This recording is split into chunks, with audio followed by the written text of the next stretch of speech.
बहुत समय पहले की बात है। एक दूसरे देश में शुरहल नाम का एक सुंदर राज्य था।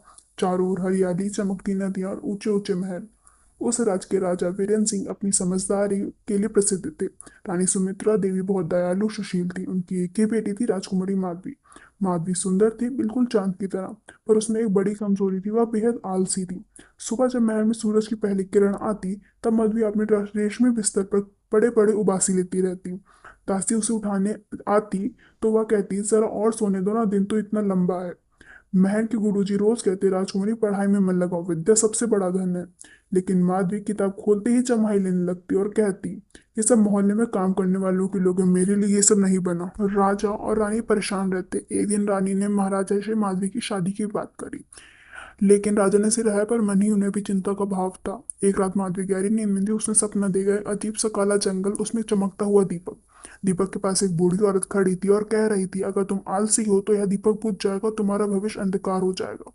माधवी घबरा कर बोली, ऐसा मत करना बूढ़ी औरत, तो मेहनत करो, अपना जीवन का दीपक जलाओ।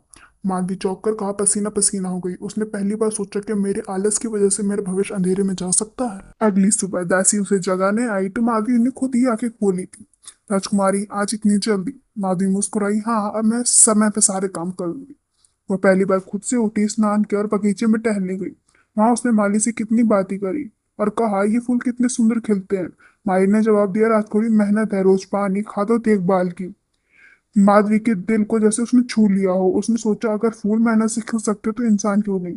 माधवी ने महल के गुरुजी को बुलाया और बोली, गुरुजी, मुझे पढ़ना सिखाइए। गुरुजी यह सुनकर प्रसन्न हुए। उन्होंने धीरे धीरे उसे ऐतिहासिक, गणित और प्रशासन की बातें सिखाई।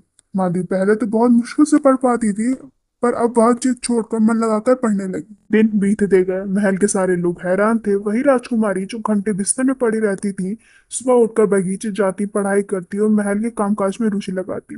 एक दिन राजा ने दरबार में घोषणा की, हमारे राज्य में इस बार मेले का प्रतियोगिता होगी। जो सबसे अच्छा राज योजना प्रस्तुत करेगा उसे विशेष सम्मान और उपहार मिलेगा। माधवी ने भी भाग लेने का निश्चय किया, पर यह आसान नहीं था। उसमें नक्शे जोड़ने थे, आंकड़े जुटाने थे और योजना लिखनी थी। कई रातें जाकर उसने मेहनत करी। उसकी दासियां कहती, राजकुमारी अब थक जाएंगी। माधवी मुस्कुराती, थकान मेहनत का आभूषण है। मेले का मैदान लोगों से भरा था। अलग अलग राज्यों से लोग आए थे। हर कोई अपनी योजना प्रस्तुत कर रहा था। किसी ने खेती की योजना बनाई तो किसी ने व्यापार की। जब माधवी की बारी आई तो लोग फुसफुसाने लगे, अरे ये तो आलसी राजकुमारी है, ये क्या ही कर लेगी। लेकिन मंच पर खड़ी माधवी ने आत्मविश्वास से अपनी योजना बताई। अगर हम यहाँ गांव में तालाब बनाएंगे तो सिंचाई की सुविधा बढ़ाएंगे और छोटे उद्योगों को बढ़ावा देंगे तो हमारा राज्य और समृद्ध होगा। उसके नक्शे और आंकड़ों के साथ हर बात समझाई। लोग दंग रह गए। राजा ने खुशी से कहा, माधवी, तुम्हारी मेहनत और सोच ने मेरा दिल ही जीत लिया। तुमने साबित कर दिया कि आलस कोई गुण नहीं बल्कि एक आदत है जिसे मेहनत से बदला जा सकता है। सारा दरबार तालियों से गूंज उठा। माधवी ने खुद से वादा किया, अब मैं कभी आलस नहीं करूंगी, जो भी काम मिलेगा उसी पूरी लगन से करूंगी। उसकी मेहनत देखकर कई लोग प्रेरित हुए। अगर आलसी मानने वाले माधवी बदल सकती है तो हम क्यों नहीं।